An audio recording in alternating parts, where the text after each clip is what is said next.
நேரத்தின் அருமை கருதி மேடையில் இருக்கக்கூடிய மாவட்ட, மாநில, மண்டல, ஒன்றிய, பகுதி, வட்ட நிர்வாகிகளே, பெரியோர்களே, தாய்மார்களே, நல்லவர்களே, வல்லவர்களே, 4 திசையில் இருந்து வந்தவர்களே,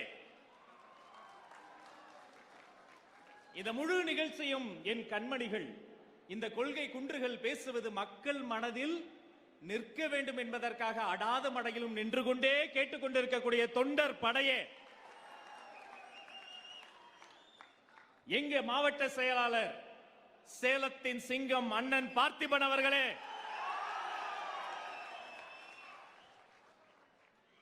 அவரை போல பல சிங்கங்களை பயிற்சி கொடுத்து உருவாக்கி கொண்டிருக்கக்கூடிய சிங்க கூட்ட பொதுச் செயலாளர் அவர்களே,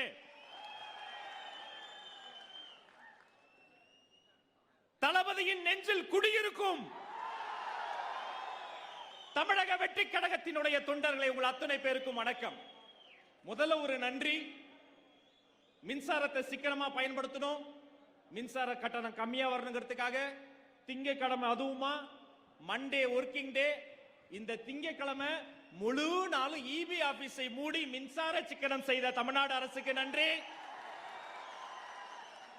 பார்த்திபன் அண்ணன் இன்னும் நல்லா வளரணும். அவருக்கு பல்வேறு வகையில ஒரு தடை இருந்தால்தான் தாண்டி ஓடும் நதி என்பதற்காக எல்லா பக்கமும் தடை போட்ட அத்தனை அதிகாரிகளுக்கு ரொம்ப நன்றி, ரொம்ப நன்றி, ரொம்ப நன்றி, ரொம்ப நன்றி. பேச்சுனா இப்படி பேசணும். அவங்க என்ன பேசினாங்க, என்னென்ன வாக்கு உறுதி. காலையில வீட்டுக்கு வெளியில இடியாப்பம் வித்துக்கிட்டு ஒருத்தர் போவார். எனக்கு ஆசையா இருக்கும், சரி தட்டு எடுத்துட்டு வெளில வந்து பார்த்தா சத்தம் தான் இருக்கும், இடியாப்பம் போயிருவார். அதே மாதிரி இவங்க என்னென்ன சொன்னாங்க, நாங்கள் ஆட்சிக்கு வந்தால் மின்சார கட்டணம் குறைக்கப்படும், இடியாப்பம் போயிருச்சு. சமூக நீதி காப்பதற்காக ஆணவ கொலைகள் தடுப்பு சட்டம் கொண்டு வரப்படும், இடியாப்பம் காணவே இல்லை. ஆனா எல்லாத்தையும் நான் மறந்துடுவேங்க. அந்த வடை ஒண்ணு சுட்டாங்க பாருங்க, வாயிருக்குன்னு ஒரு வடை சுட்டாங்க பாருங்க.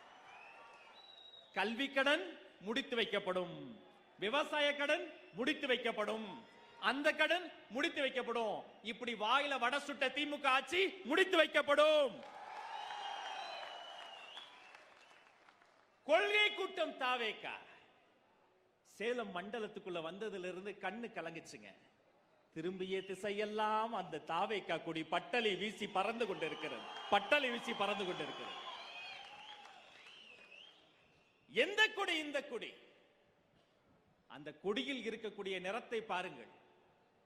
நாம் அடைய வேண்டிய குறிக்கோளுக்கு நாம் சிந்த வேண்டிய செந்நீரின் சிவப்பை பாருங்கள். தமிழ் பண்பாட்டும் தமிழ் புறநானூறும் தமிழ் இலக்கியங்களும் எடுத்து பேசிய அந்த வாஞ்சை மிகு மஞ்சளை பாருங்கள். இந்த மேடை நிறைய இருக்கிறார்களே, இந்த மாவட்ட செயலாளர்கள் போல கம்பீரமாக நிற்கிற போர் யானைகளை பாருங்கள்.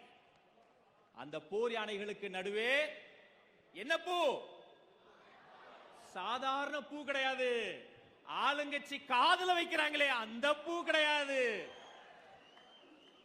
சென்னையில மோடிக்கும் பயம் இல்ல, இடிக்கும் பயம் இல்லன்னு டெல்லியில போய் கைய பிடிச்சுக்கிட்டு தெய்வமே தெய்வமே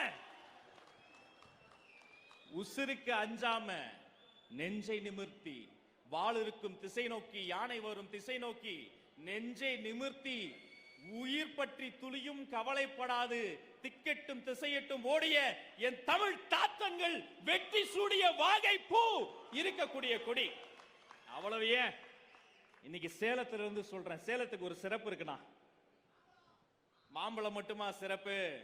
நாங்க விக்கிரவாண்டியில ஒரு விஷயம் ஆரம்பிக்கிறதுக்கு முன்னாடி சேலத்துல தான் பயிற்சி பட்டறைன்னு ஒண்ணு போட்டோம். பொதுச் செயலாளர் இங்க இருக்காரு, அவர் சிந்தனை எல்லாம் மதுரையில என்ன நடக்கும்னு ஓடிக்கிட்டு இருக்கு. அண்ணா சேலத்தை தொட்ட பிறகு மதுரைனா மாபெரும் வெற்றி என்பது எழுதப்பட்டு விட்டது.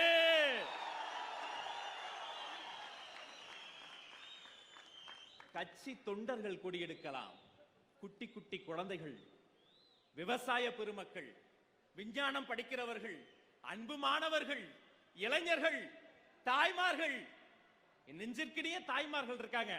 என்னம்மா சொன்னாங்க? உங்க அத்தனை பேருக்கும் 1000 ரூபாய் கொடுப்போம். ஆட்சிக்கு வந்த பிறகு என்ன சொன்னாங்க? தகுதி வாய்ந்தவங்களுக்கு மட்டும் கொடுப்போம். இப்ப இவங்களும் 2026ல உங்களுக்கு தகுதி இல்ல, தகுதி வாய்ந்த தாவேக்காக்கு தான் ஓட்ட கொடுப்போம்னு சொல்ல போறாங்க. சாதாரண கட்சி அல்ல தாவேக்கா. தமிழக வெற்றி கழகம்னா போய் சொல்லுங்க. தமிழகம் என்ற சொல், தமிழகம் என்ற வார்த்தை இங்கு வருகிறது. பட்டினப்பாளையில் பாடுகிறது, புறநானூர்ல வருது.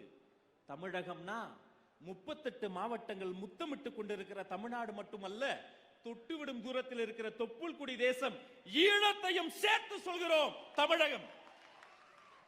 எந்த வார்த்தையை கேட்டால் சின்னஞ்சிறு குழந்தைக்கு சினம் பிறந்து அடக்குமுறைக்கு எதிராக, அதிகாரத்துக்கு எதிராக உரிமை கேட்குமோ? எந்த வார்த்தைக்காக வாழ்நாளின் வசந்தங்களை தூக்கி போட்டுவிட்டு, என்ன சார் 5 வருஷம் எம்எல்ஏ பதவி, அது வெறும் 5 வருஷம் தான், ஆனா தொண்டென்ற பதவி ஆயுசு வரைக்கும்னு கட்சிக்காக எம்எல்ஏ பதவி தூக்கி போட்ட பொதுச் செயலாளர் எந்த வார்த்தைக்காக காத்திருக்கிறார்? எந்த வார்த்தையை பரிசீலிப்பதற்காக தமிழ்நாட்டு கூட்டம் காத்திருக்கிறதோ, எந்த வார்த்தை வரலாற்றை புரட்டி போடுகிறதோ அந்த வார்த்தை 2ஆம் வார்த்தை வெற்றி. இந்த தமிழகம் பண்பாட்டு, இந்த தமிழகம் நம்முடைய மூதாதையர். இந்த வெற்றி என்பது நாம் இப்போது இருக்கக்கூடிய களம். அப்ப உங்களுக்கு ஒரு சந்தேகம் வரும், கழகம்னா என்ன? இன்னைக்கு நாட்டில் கழகங்கள் தொல்லை தாங்க முடியல, பல கழகங்கள். உண்மையிலேயே கழகம் என்ற வார்த்தைக்கு என்ன தெரியுமா அர்த்தம்? போருக்கு செல்லக்கூடியவர்களுக்கு தரப்படுகிற பயிற்சி பட்டறை பயிலரங்கம் தான் கழகம். அது ஒரே கழகம், தமிழக வெற்றி கழகம் எனும் போர்படை கழகம். பெருமையோடு கொடிய புடிங்க, உரிமையோடு கொடிய புடிங்க. கண்மணிகள் பேசினாங்களே, மதசார் எனக்கே சீட்டு வச்சிட்டீங்களா? கொண்ட கடமையில் கடமை வீரர்களாக நிற்கக்கூடிய கூட்டம் தமிழக வெற்றி கழகம் என்பதற்கு இதைவிட உதாரணம் தேவையில்லை. ஒன்னே ஒண்ணு சொல்றேங்க, சாதி சமயம் இனம்னு நம்மளை பிரிச்சு வச்சாங்க. நாம ஒன்னா இருக்க கூடாதுன்னு நமக்கு எதிரின்னு யாரையோ சொல்லி வச்சாங்க. நீங்க இப்படியெல்லாம் இருந்தீங்கன்னா தான் வேற ஒரு எதிரி வந்துட மாட்டான்னு சொல்லிட்டு டெல்லியில போய் அவங்க கூடயே கள்ள உறவு வச்சாங்க.